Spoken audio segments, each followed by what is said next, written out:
আজকের রেসিপি চটজলদি মালপোয়া।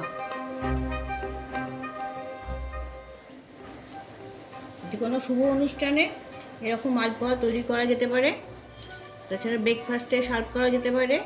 হঠাৎ করে কোনো মিষ্টি খাবার ইচ্ছে হলে চটজলদি এটা করে নেওয়া যেতে পারে।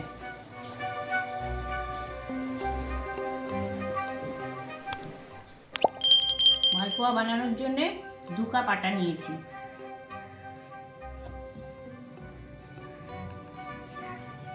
হাফ কাপ সুজি,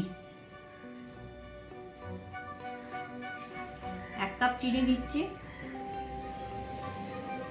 মালপোয়ার মিশ্রণে যে জিনিসগুলো নিয়েছি সেগুলো এই চায়ের কাপে নেওয়া আছে। আপনারা আপনাদের যে কোনো কাপে এইভাবে মেপে নিয়ে নেবেন। হাফ চা চামচ মৌরি দিচ্ছি। বড় এলাচের দানা গুঁড়িয়ে হাফ চা চামচ দিচ্ছি। সামান্য 1 চিমটে নুন দিচ্ছি। এগুলো মিশিয়ে নিচ্ছি।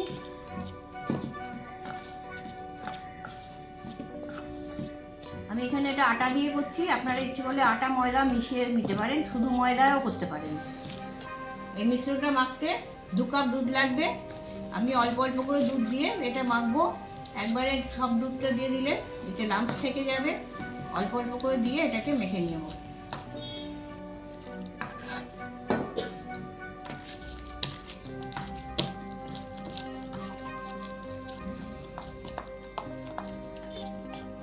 এইভাবে চামচে দিয়ে ঘুরিয়ে ঘুরিয়ে ভালো করে ফিটিয়ে নেবেন যাতে লাম্পসটা না থাকে। ব্যাটারটা এই ঠিক এইরকম হবে, বেশি পাতলাও হবে না, আবার খুব বেশি ঘনও হবে না, ঠিক এইরকম হবে।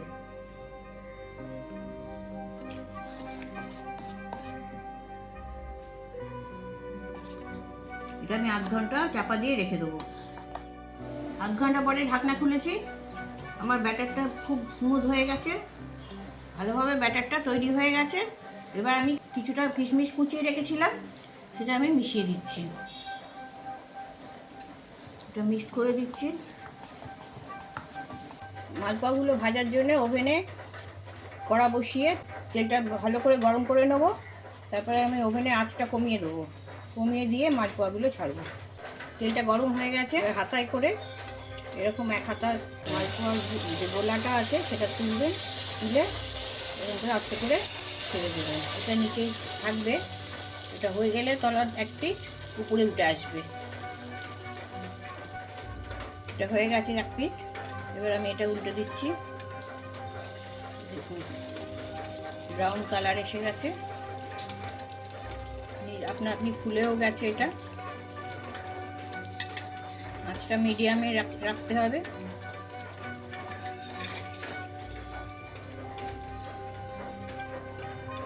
এবার এটা আমি তুলে নিচ্ছি। এটা ভাজা হয়ে গেছে, তুলে নিচ্ছি। এইভাবে আমি সবগুলো ভেজে নেব। একসাথে দুটোও করে নেওয়া যায়, পাশে জায়গা খালি রয়েছে।